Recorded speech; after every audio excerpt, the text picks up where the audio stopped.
Olá, boa tarde a todos que nos acompanham na tarde desta quinta-feira. Eu sou a Cida Benete, assessora de cerimonial e protocolo aqui da Câmara de Vereadores. Está no ar mais um TV Câmara, você nos acompanha pela página do Facebook ou pelo nosso canal do YouTube.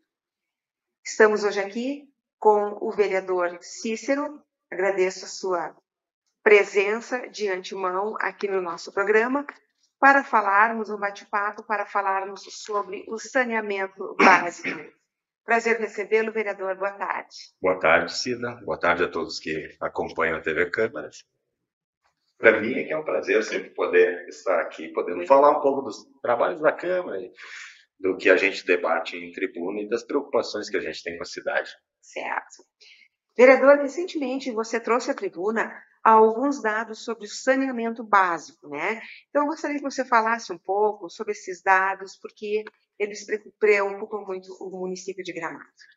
Preocupa o país de uma maneira geral, né, Cida? E a gente, logicamente, traz para a nossa realidade.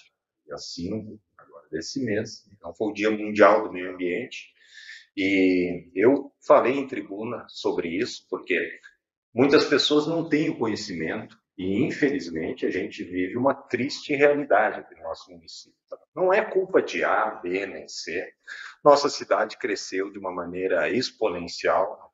Logicamente, quem acompanha sabe quanto cresceu nesses últimos 20, 30 anos, aí, o quanto tem crescido, né? Quantas obras estão em andamento, mas é um problema que está mais do que na hora da gente encarar de frente, encarar os fatos. Então, eu faço questão, né, fiz questão de levar em tribuna, em relação ao Dia do Meio Ambiente, e trazer esses números, então, para a comunidade ter uma ideia de como é o saneamento, infelizmente, hoje na nossa cidade. Hoje, Gramado tem menos de 38% do esgoto coletado e tratado, né? Ou seja, 62% do esgoto não é tratado. Uma comparação, aproximadamente uma piscina olímpica de esgoto é largado em nossos mananciais ou no nosso solo a cada 4 dias em Gramado. Então, é um número assustador, né? E é algo que a gente não pode ser omisso quanto a isso, né? Nós temos que tomar atitudes. Logicamente, sempre falo, não sou demagogo, né? Tenho muito cuidado. Não é uma responsabilidade única e exclusiva do município. Logicamente, a Corsã vem frente a isso. Mas cabe a quem? Cabe a nós tomarmos as providências. Quanto à Corsã, na administração anterior do atual prefeito, né, havia uma sinalização de rompimento, inclusive, com a Corsã. Então, acreditava-se que não se daria continuidade, o prefeito gostaria de uma outra maneira de gerir a água e o esgoto na nossa cidade, né? Porém, aí houve a administração anterior, né, Sedoc Evandro, onde se aproximou de novo o diálogo com a Corsã, e a Corsã há várias falhas, né? Tanto que a gente já citou os números aqui de saneamento, tá? Mas precisava essa aproximação. Se conseguiu algumas conquistas durante aquele período, né? São duas grandes ETs feitas em Gramado. ETs são estações de tratamento de esgoto, né? Da linha Ávila e da Dutra, né? Quanto ao abastecimento de água, que também, logicamente, né? Muita gente liga a Corsã só ao abastecimento de água. Eu estou falando de esgoto, que é a responsabilidade da Corsã, mas também falando de abastecimento de água. Tivemos reservatório ali na aldeia do Papai Noel, mais reservatório na descida da Miguel de Sonde, abastece toda a Várzea Grande, também sanando praticamente um problema de falta de água nos finais de ano. Então, houve essa aproximação. O prefeito, então, na atual gestão, a princípio, eu acho que ele reviu os conceitos dele, tanto que assinou um aditivo com a Corsã, né, há praticamente 2 anos atrás, postergando o contrato com a Corsã durante mais 40 anos. Dentro desse aditivo, uma série de cláusulas, entre elas, justamente o trabalho em cima desse saneamento. Por quê?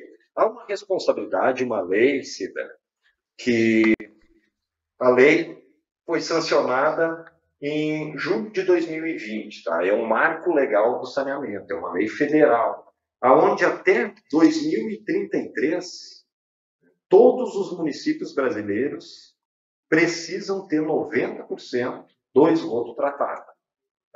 Então, nesse aditivo, a princípio, novamente, então, o prefeito acreditava e colocou a responsabilidade sobre a Corsan. Porém, aí veio o imbróglio da venda da Corsan. Então, foi assinado um aditivo um pouco antes de acontecer a venda da Corsan. A Corsan foi vendida e nada aconteceu. Essas obras, então, que a gente tem o prazo, volto a dizer, até 2033, eram para ter começado no início do ano passado. Já estamos no meado aí de 2023, né? E nada aconteceu ainda. Então é preocupante, porque cada dia que se perde é um dia a mais. É mais esgoto nos nossos rios, é mais esgoto no nosso solo, né? Então, o que eu cobro e por que eu trago esses números? Logicamente, volto a dizer, é uma responsabilidade do Estado, o princípio da Corsan, a Corsan foi vendida, há esse imbróglio, mas nós precisamos achar as alternativas, as nossas responsabilidades e o que nós podemos fazer quanto ao poder público, quanto ao município, quanto ao que a gente tem de gestão para poder já minimizar esses números.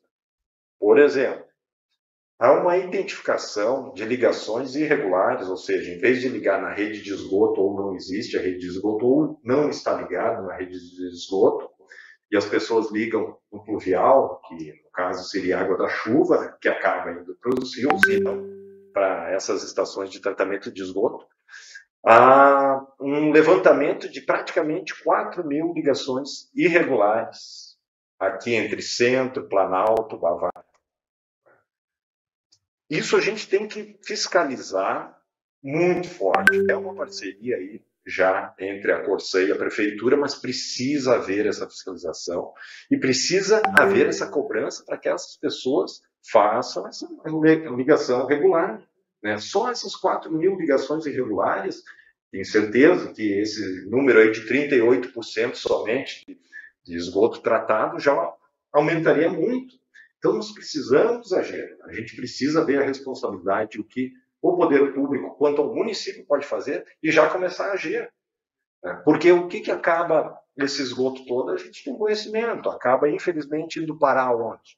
Aqui no bairro Piratini, que, pelo nosso relevo, é o bairro mais baixo.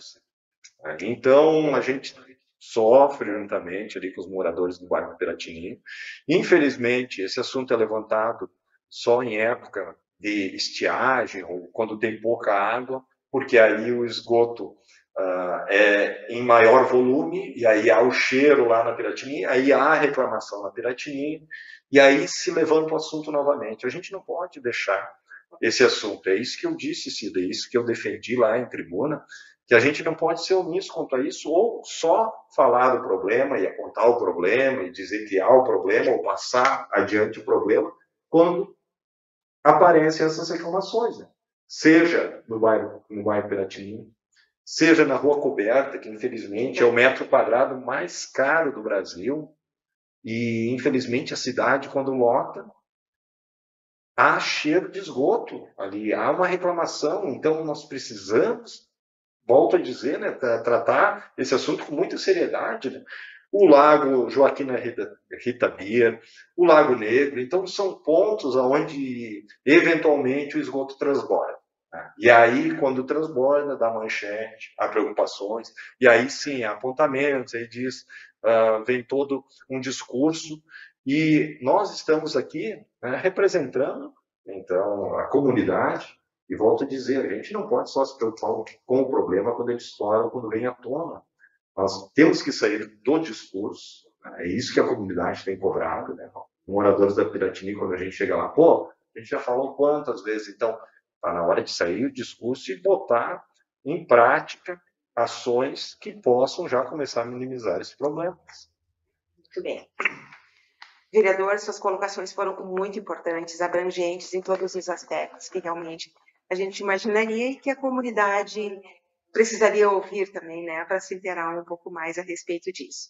Então, muito obrigado. O nosso programa ele está chegando ao final, mas eu deixo o último espaço para as considerações finais do vereador Cícero.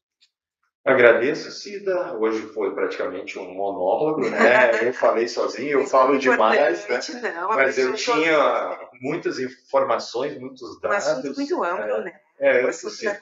E eu acho importante a comunidade tomar conhecimento desses dados, dizer que nós, aqui na Câmara de Vereadores, não estamos omissos, né, quanto à situação, estamos cobrando, né, periodicamente, né, diariamente a gente está cobrando e que a gente vai continuar cobrando e que é um problema muito sério e que temos que tomar atitudes. Agradeço mais uma vez aí pela participação e agradeço aí a todos que nos acompanharam. Muito obrigada, vereadora. E nós lembramos também que o nosso programa ele permanece ao ar de terças a quintas-feiras, às 17 horas, pela página do Facebook e pelo nosso canal do YouTube. Muito obrigado por você que esteve conosco nesta tarde desta quinta-feira. Um bom início de noite a todos e até lá.